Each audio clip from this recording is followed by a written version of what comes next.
Class 10 SST Geography Chapter 6 Manufacturing Industry. Exercise multiple choice question. Question number first. Which one of the following industry use limestone as raw material? इनमें से कौन सी एक industry use करती है limestone को as a raw material? तो options हैं A limestone, B cement, C plastic, D automobile. तो हमारा आंसर है B cement. Second question, which one of the following agency market steel for the public sector plant? इनमें से कौन सी agency market करती है स्टील पब्लिक सेक्टर प्लांट के लिए? Options A hail, B SAIL, C Tata Steel, D MNCC. Option B SAIL is correct.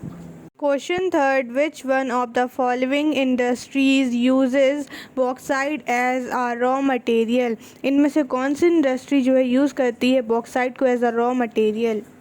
Options are A aluminium smelting, B cement, C paper, D steel. Option A aluminium smelting is correct. Question 4, which one of the following industry manufactures telephone, computer etcetera? इनमें से कौन सी industry जो है manufacture करती है telephone, computers को? Option A steel, option B electronic, option C aluminium smelting, option D information technology. Option B electronic is correct. Question, what is manufacturing? क्या होता है manufacturing? Answer, production of good in large quantity.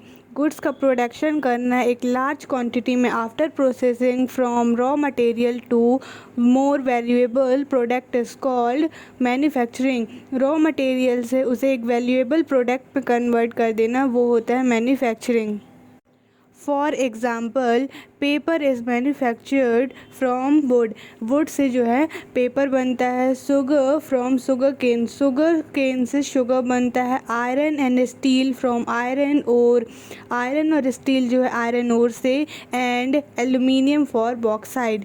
Aluminium जो है bauxite से बनता है. तो ये जो है रॉ मटेरियल से उसे एक वैल्यूएबल प्रोडक्ट में कन्वर्ट किया जा रहा है. इसे हम बोलेंगे manufacturing. Question, name any 3 physical factors for the location of the industry. कोई भी 3 फिजिकल फैक्टर्स बताने हैं जो इंडस्ट्रीज़ के लोकेशन के लिए ठीक हों. Answer, 3 physical factors for the location of the industry are as follow. जो 3 फिजिकल फैक्टर्स हैं इंडस्ट्रीज़ के लोकेशन के लिए वो कुछ इस तरह से है. First, availability of raw material, जहाँ पे रॉ मटेरियल अवेलेबल हों.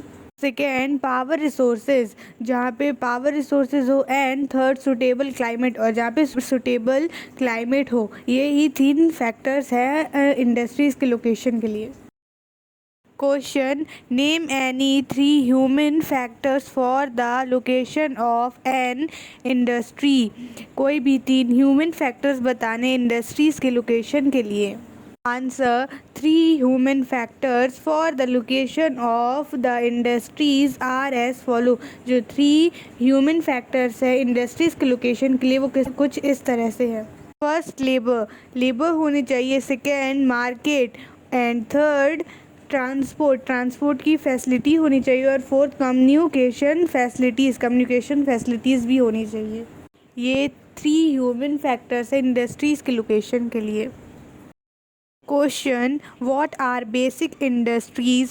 Give an example. Basic industry क्या हैं और उनके कुछ एग्जाम्पल्स देने हैं. Answer, industry which provide base for another industry. वो इंडस्ट्री जो प्रोवाइड करते हैं बेस दूसरे इंडस्ट्रीज़ के लिए. Their product are used in manufacturing and operating another industry are called basic industry. इनके जो प्रोडक्ट हैं वो यूज़ होते हैं मैन्युफैक्चरिंग और ऑपरेट करने के लिए दूसरे इंडस्ट्रीज़ में. उसे हम बोलते हैं basic industry. Example, iron and steel, copper smelting, aluminium smelting. इसके example iron and steel, copper smelting and aluminium smelting है. Question, name the important raw materials use in manufacturing of cement. Important raw material के name बताने हैं जो manufacturing of cement की manufactures में बनाने में यूज़ होते हैं. Answer, The important raw material used in the manufacturing of cement are, जो important raw material है जो manufacturing बनाने में यूज़ होते हैं सीमेंट के, वो कुछ इस तरह से है: limestone, silica, aluminium and gypsum. Limestone, silica, aluminium और जिप्सम जो है वो यूज़ होते हैं ये raw material. Apart from these, इनके अलावा जो coal, electric power and railway transportation are also needed. इनके अलावा जो कोल, इलेक्ट्रिक पावर्स और रेलवे ट्रांसपोर्टेशन जो है इसकी भी ज़रूरत होती है। Question: how are integrated steel plants different from mini steel plants? Integrated steel plant कैसे से डिफरेंट हैं, अलग हैं मिनी स्टील प्लांट से? What problems does the industry face? ऐसी कौन सी प्रॉब्लम्स है जो इंडस्ट्री फेस करेगी? What recent developments has led to a rise in the production capacity? ऐसी कौन कौन सी recent मतलब अभी के डेवलपमेंट में ऐसी कौन सी चीज़ है जो कि राइज करेगी, बढ़ावा देगी प्रोडक्शन कैपेसिटी को? Answer: difference between integrated steel plants and mini steel plant. पहले तो हम देखेंगे क्या डिफरेंस है इंटीग्रेटेड स्टील प्लांट और मिनी स्टील प्लांट में। Integrated steel plants, first point, integrated steel plant have large plants. Integrated steel plants में जो है बहुत बड़े बड़े प्लांट्स रहते हैं। Mini steel plants, first point, these have smaller plant. इनमें जो है स्मॉलर प्लांट्स रहते हैं। Integrated steel plant, second point, it handles everything in one complex form, putting together raw material to steel making, rolling and shaping. Integrated steel plant में जो है ये handle करते हैं हर सब चीज़ को एक ही कॉम्प्लेक्स में। ये इसके रॉ मटेरियल जो है वो सब कुछ एक साथ डाल दिए जाते हैं स्टील को बनाने के लिए, रोलिंग और शेपिंग के लिए।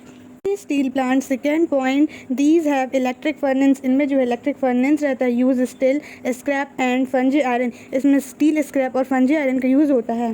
दे have re rollers that use steel ingots well. इसमें जो है री रोलर्स भी रहते हैं जो कि स्टील इनगेट्स को भी यूज़ करते हैं। Integrated steel plant, third point, in these plant heavy steel is made. In plants में जो है बहुत हैवी स्टील जो है वो बनते हैं। Mini steel plant, in these plant, इन प्लांट्स में mild and alloy steel of given specification is produce.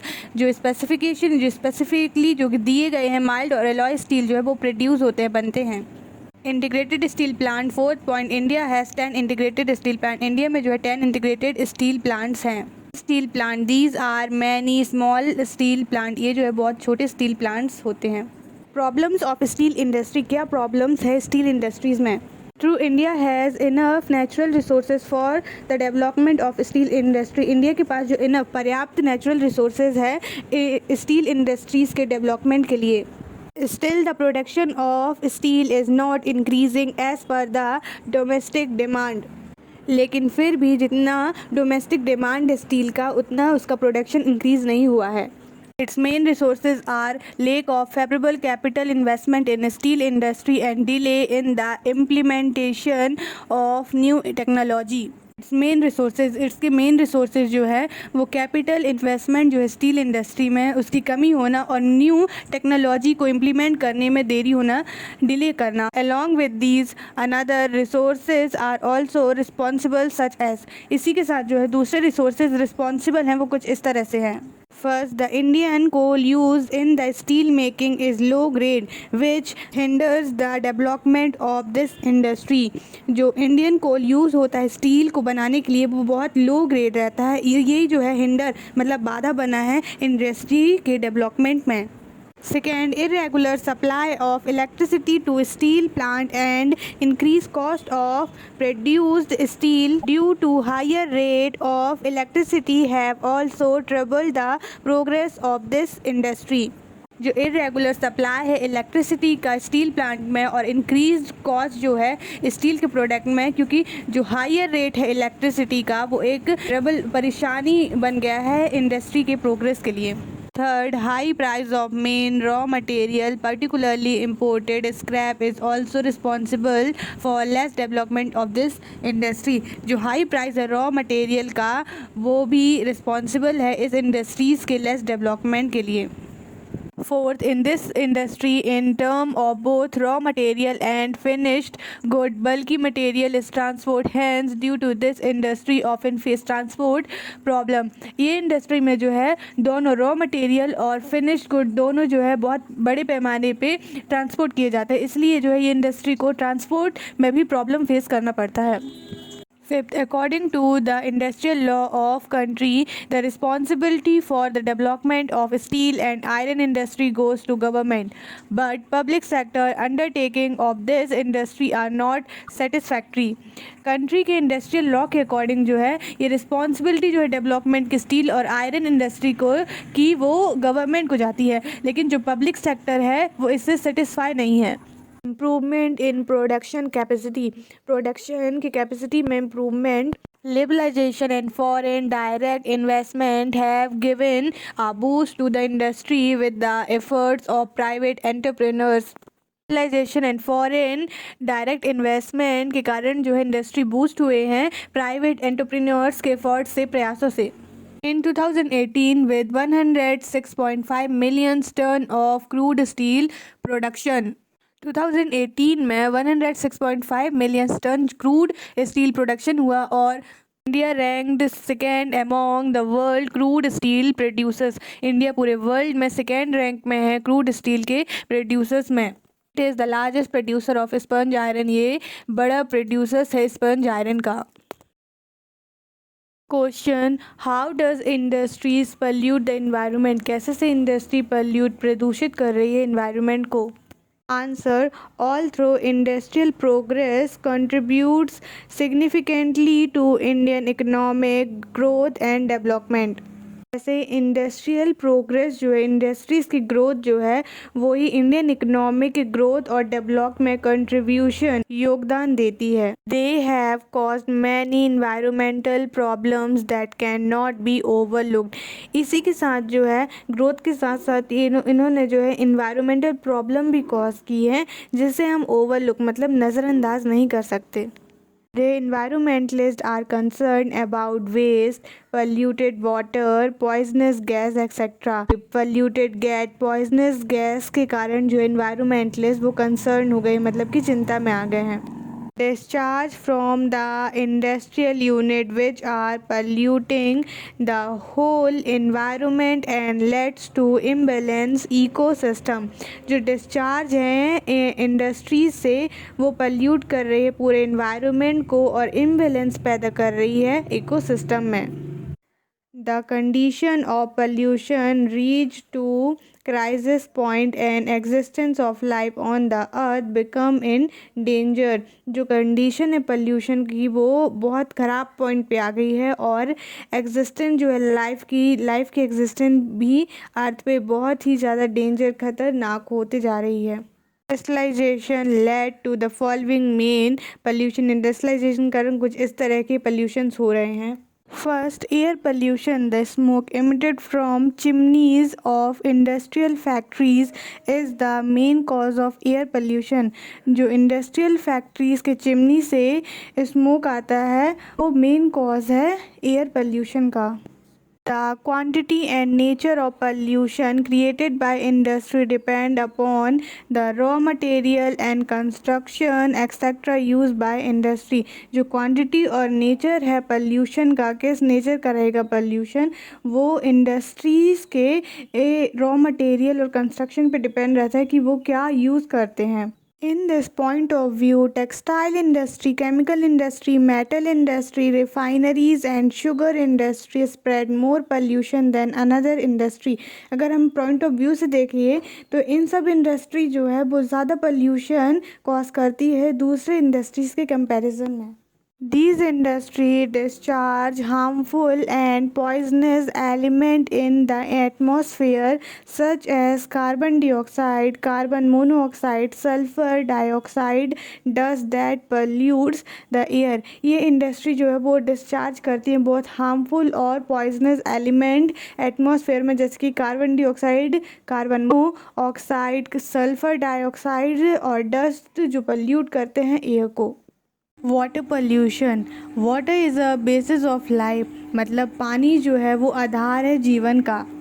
Water is continuously polluting, water जो है वो लगातार प्रदूषित होते जा रहा है। Its main reason is to discharge industrial waste and effluents into the river and reservoirs. इसका जो मेन कारण है वो ये है कि इंडस्ट्रियल वेस्ट को रिजर्वॉयर्स और रिवर्स में डिस्चार्ज करना। Paper and sugar milk leather cleaning factory discharge their garbage in the river. Paper और शुगर मिल्स जो है और लेदर क्लीनिंग फैक्ट्री ये डिस्चार्ज करते हैं अपने गार्बेज को रिवर्स पे, और are left on land to rotten, या फिर ज़मीन पे सड़ने के लिए छोड़ देते हैं। This leads to underground water pollution as well because part of this garbage gradually seeps and mixes into the underground water. इसके कारण जो है अंडरग्राउंड वाटर भी पल्यूट होते जा रहे हैं, क्योंकि जो गार्बेज का पार्ट है वो धीरे धीरे नीचे जाते जाते अंडरग्राउंड वाटर के कांटेक्ट में आके उसे भी पल्यूट करेगा। The contact or use of this water is harmful for flora and fauna. इसके कांटेक्ट या फिर यूज़ करने से इस वाटर के वो फ्लोरा और फना के लिए हार्मफुल रहेगा। Land pollution, it is also called as soil pollution. Land pollution को जो है हम सॉइल पोल्यूशन भी बोलते हैं। Dispersing industrial waste on the land surface cause land pollution. Industrial waste को लैंड पे फेंकना, डिस्पर्स करना, उससे भी जो है लैंड पोल्यूशन होता है। There are many material in this type of waste that do not decompose and recycled in the nature. और इनमें ऐसे टाइप के मटेरियल रहते हैं, वेस्ट रहते हैं, ना जो डिकम्पोज हो सकते हैं ना रिसाइकिल हो सकते हैं नेचर में, विच डिग्रेड्स द लैंड क्वालिटी, जो कि लैंड क्वालिटी को कम करते जा रहे हैं, ख़राब करते जा रहे हैं। Noise pollution, human ears have generally a limit to adopt the sound. Human ear का एक लिमिट है साउंड को अडॉप्ट करने का। In fact, noise is a sound which create disorder and discomfort in human. In fact जो है noise एक ऐसा साउंड है जो ह्यूमंस में डिसऑर्डर या डिसकम्फर्ट क्रिएट करता है। It is only called noise pollution, और इसे हम नॉइज़ पोल्यूशन कहते हैं। Various machines use by industries produce continuous noise, और जो मशीन यूज़ होते हैं इंडस्ट्रीज़ में वो भी लगातार नॉइज़ प्रोड्यूस करते रहते हैं। Besides, generators are also used in factories, और इसके अलावा जनरेटर्स भी यूज़ होते हैं फैक्ट्रीज़ में। All these led to more constant noise, और इन्हीं के कारण जो है constant मतलब लगातार noise प्रोड्यूस होते रहते हैं। Hence, laborers employed in these factories become victims of mental illness and deafness. जो लेबर एम्प्लॉयड है ये फैक्ट्रीज़ में वो विक्टम मतलब कि पीड़ित हैं मेंटल इलनेस से, मानसिक बीमारी, और डेफनेस बहरापन से, मतलब सुनाई ना दे। Question, discuss the step to be taken to minimize environmental degradation by industries. हम ऐसे कौन कौन से स्टेप ले सकते हैं जिससे इन्वायरमेंटल डिग्रेडेशन, इन्वायरमेंट की जो ख़राब कंडीशन होते जा रही इंडस्ट्रीज़ के कारण, वो हम कम कर सकें। उन पे कुछ पॉइंट्स, स्टेप्स हमें डिस्कस करने हैं। Answer, measures to minimize industrial pollution. Industrial pollution को कम करने के उपाय।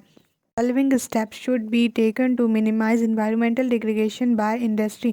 environmental degradation जो हो रही इंडस्ट्रीज़ को, उसको मिनिमाइज़ करने के लिए हम कुछ ऐसे स्टेप्स ले सकते हैं, वो हैं major to control air pollution. Air pollution control करने के उपाय। First, emission of harmful gases can be reduced by increasing height of chimney in factories. Factories के चिमनीज़ की अगर हम हाइट बढ़ा दें तो हार्मफुल गैस जो है वो रिड्यूस हो सकते हैं। Eco friendly energy resources which cause least pollution should be use in factories such as solar energy. जो इको फ्रेंडली एनर्जी रिसोर्सेज हैं जो कि पोल्यूशन बहुत कम करते हैं, उसे हमें फैक्ट्रीज़ में यूज़ करने चाहिए, जैसे कि solar energy. Before the establishment of industrial unit, means of pollution control like vegetation cover should be developed in factorial premises. Industrial unit को इस्टेब्लिशमेंट करने से पहले जो है पोल्यूशन कंट्रोल करने के लिए वेजिटेशन कवर जो है डेवलप करनी चाहिए फैक्ट्रीज़ के प्रेमिसेस में। Fourth, pollution control equipment should be installed in the industries. pollution control करने वाले equipment जो है मतलब उपकरण जो है वो install मतलब कि स्थापित करने चाहिए industries में. Measures to control water pollution. water pollution को control करने के उपाय. First, wastewater treatment should be installed with the establishment of factories. Factories के establishment के साथ साथ वेस्ट वाटर के ट्रीटमेंट्स को भी इस्टेब्लिश करना चाहिए, इंस्टॉल करना चाहिए. Second, chemical industries which pollutes the water most should be set up far away from rivers and reservoirs. Chemical industry जो वाटर को ज़्यादातर पल्यूट करती हैं उनका जो सेटअप है वो दूर रहना चाहिए रिवर्स और रिजर्वॉयर से. Third, trees should be planted on roadside and vacant spaces around factories. Road के किनारे हमें ट्री और प्लांट्स को लगाने चाहिए और वेकेंट स्पेस अराउंड फैक्ट्री, इसका मतलब है जो खाली जगह है फैक्ट्रीज़ के अराउंड वहाँ पे भी हमें ट्री प्लांट्स ये जो है लगाने चाहिए. Fourth, water pollution controlling advice should be regularly given to industrial managers and water discharging from industries should be monitored administratively. Water pollution को कंट्रोल करने के एडवाइस हमें रेगुलरली देते रहना चाहिए इंडस्ट्रियल मैनेजर्स को, और जो डिस्चार्ज हो रहे हैं इंडस्ट्रीज से और जो वाटर डिस्चार्ज हो रहा है इंडस्ट्री से वो भी प्रशासनिक निगरानी में रहना चाहिए. Measures to control land pollution को कंट्रोल करने के उपाय. First, industrial institution should be restricted to disperse their waste materials without treatment. Industrial institution का जो वेस्ट मटेरियल रहता है उसे बिना ट्रीटमेंट के डिस्पर्स मतलब कि फैलाने के लिए रिस्ट्रिक्ट मतलब प्रतिबंधित किया जाना चाहिए. Second, there should be proper management of waste deposition. It should not be done at open place. Proper management होना चाहिए वेस्ट डिपोजिशन का और ये ओपन प्लेस में नहीं करना चाहिए. Third, waste can be burn through modern techniques and trap heat can be use as energy. Waste को हम मॉडर्न टेक्निक से जला के और उनसे जो हीट निकलती है उसे ट्रैप करके हम एनर्जी की तरह यूज़ कर सकते हैं. Fourth, technique should be develop to use industrial base in reproduction. Industrial base के रिप्रोडक्शन के लिए हमें टेक्निक्स का डेवलपमेंट करना चाहिए. Measures to control noise pollution control करने के उपाय. First, industrial unit should be established at the corner of city के कॉर्नर पे मतलब कि लास्ट पे जो है इंडस्ट्रीज़ का इस्टेब्लिशमेंट होना चाहिए. Second, noise pollution control equipment should be use in factories में नॉइज़ पोल्यूशन कंट्रोल करने वाले इक्विपमेंट्स यूज़ करने चाहिए. Third, noise of machine can be control by there proper maintenance. Defective machine create much noise. Machine की noise को जो है हम कंट्रोल कर सकते हैं उनके प्रॉपर मेंटेनेंस से, क्योंकि डिफेक्टिव मशीन जो है वो ज़्यादा नॉइज़ क्रिएट करती हैं. Fourth, in the industrial unit producing much noise workers should be use noise absorbing material such as ear plugs. Industrial unit में सबसे ज़्यादा नॉइज़ प्रोड्यूस होते हैं, इसलिए वहाँ के वर्कर्स को नॉइज़ एब्जॉर्बिंग मटेरियल्स यूज़ करने चाहिए जैसे कि year plugs. Industrial progress should be not block for environment protection. Industrial progression को हम बंद नहीं कर सकते इन्वायरमेंट प्रोटेक्शन के लिए, but the development should be planned और sustain so that the environment could be balanced. लेकिन जो डेवलपमेंट है वो प्लान्ड और सस्टेन रहेगा जिससे इन्वायरमेंट जो है वो बैलेंस रहे. Thank you for watching this video. Like, subscribe and share and keep supporting.